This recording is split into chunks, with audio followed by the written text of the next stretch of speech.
Oke, kembali lagi bersama channel Konsultani. Bersama Konsultani, petani cerdas, petani mandiri, merdesa.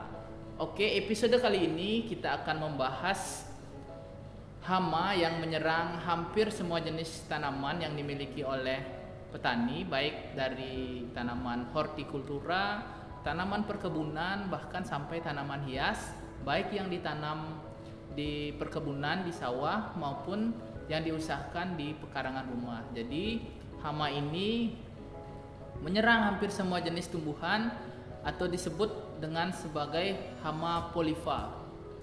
Hama itu adalah hama kutu putih atau kutu dompolan, atau bahasa ilmiahnya adalah Planococcus citri. Jadi sebenarnya Planococcus citri ini bukan merupakan hama asli dari Indonesia, di mana mereka berasal dari wilayah Amerika Selatan. Entah seperti apa, akhirnya mereka sampai di Indonesia dan mulai merugikan para petani yang mengusahakan berbagai tanaman yang ada di Indonesia. Hama kutu putih ini jika tidak diatasi akan menyebabkan masalah yang besar bagi para petani, bahkan bisa menyebabkan kegagalan panen, karena hama kutu putih ini menyerang dengan cara menghisap sari-sari makanan yang ada pada tanaman, khususnya pada daun.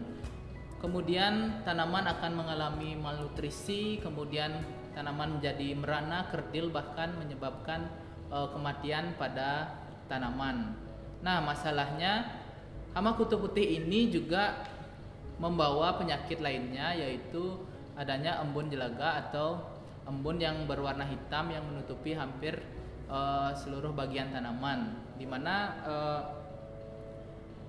kutu putih ini mengeluarkan cairan manis hasil dari sekresi, di mana cairan tersebut mengandung cukup nutrisi yang menjadikan tempat hidup dari embun jelaga ini, sehingga embun jelaga ini adalah penyakit tambahan yang disebabkan dari kutu putih ini. Dan kemudian bahayanya lagi adalah kutu putih ini bersimbiosis mutualisme dengan semut hitam. Jadi kutu putih ini menyediakan cairan manis hasil sekresi tersebut yang disukai oleh semut-semut hitam. Kemudian semut-semut tersebut akan mendekat dan mulai mengkonsumsi cairan manis tersebut. Nah, di mana pada saat itu anak-anak dari kutu putih akan menempel pada kaki-kaki semut, kemudian semut tersebut akan pergi kemana-mana dan menyebarkan secara langsung dari kutu putih tersebut, sehingga sebaran dari hama kutu putih ini sangat tinggi, bahkan hampir di seluruh bagian tanaman kita bisa menemukan hama kutu putih ini. Hama kutu putih sangat menyenangi daerah yang memiliki kelembaban tinggi, sehingga Indonesia merupakan salah satu pusat dari penyebaran hama dari kutu putih ini, di mana Indonesia adalah termasuk ke dalam negara tropis yang memiliki kelembaban tinggi.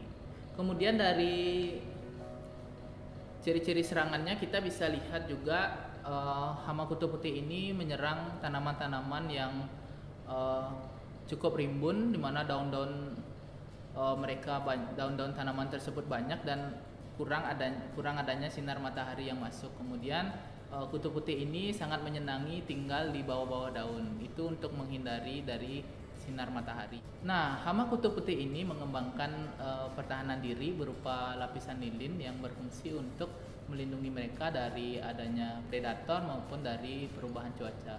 Nah, dari situ kita bisa mengambil langkah untuk bisa mengendalikan kutu putih ini.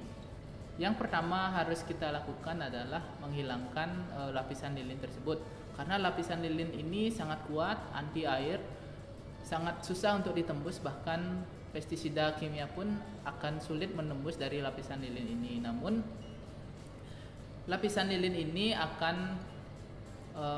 luruh atau bisa hilang jika terkena cairan sabun. Nah, maka dari itu untuk bisa mengendalikan hama kutu putih ini kita cukup menggunakan sabun, baik dari sabun deterjen maupun sabun pencuci piring untuk bisa mengendalikan hama kutu putih sini. Caranya yaitu dengan cara menyemprot secara langsung kutu putih tersebut menggunakan larutan deterjen tersebut, sehingga lapisan lilin akan hilang. Nah, dari situ secara alami ketika dia kena matahari dia akan mati sendiri. Cara membuat larutan deterjen ini sangat mudah.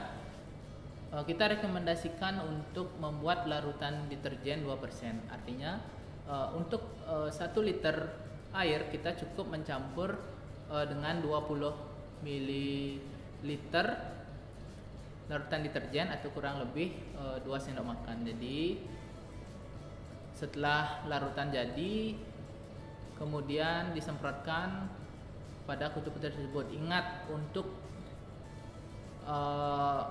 lebih efektifnya kutu putih tersebut harus ada kontak dengan larutan deterjen.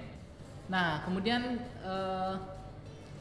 cara lain untuk bisa mengendalikan atau mencegah adanya serangan kutu putih ini adalah dengan cara mengurangi kelembaban pada tanaman, yaitu dengan cara memangkas cabang-cabang yang kurang produktif sehingga sinar matahari bisa masuk ke dalam tanaman, sehingga kutu putih bisa ditekan populasinya. Kemudian pemangkasan ini juga mampu meningkatkan produktivitas dari tanaman.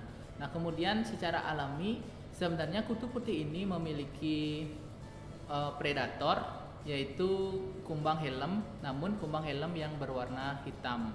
Jadi jika teman-teman menemukan kumbang helm yang berwarna hitam, itu adalah sahabat dari petani. Ingat, jangan dibunuh karena itu adalah sahabat dari petani. Nah, kumbang helm yang berwarna hitam ini serangga yang bukan asli dari Indonesia. Kumbang helm hitam ini adalah serangga yang berasal dari Hawaii. Serangga tersebut, predator tersebut didatangkan ke Indonesia pada saat itu untuk mengendalikan hama kutu loncat pada daun lamtoro yang menyerang naungan-naungan pada perkebunan kopi, sehingga menyebabkan daun lamtoro menjadi hancur dan berpengaruh ke produktivitas kopi. Nah, namun seiring waktu ternyata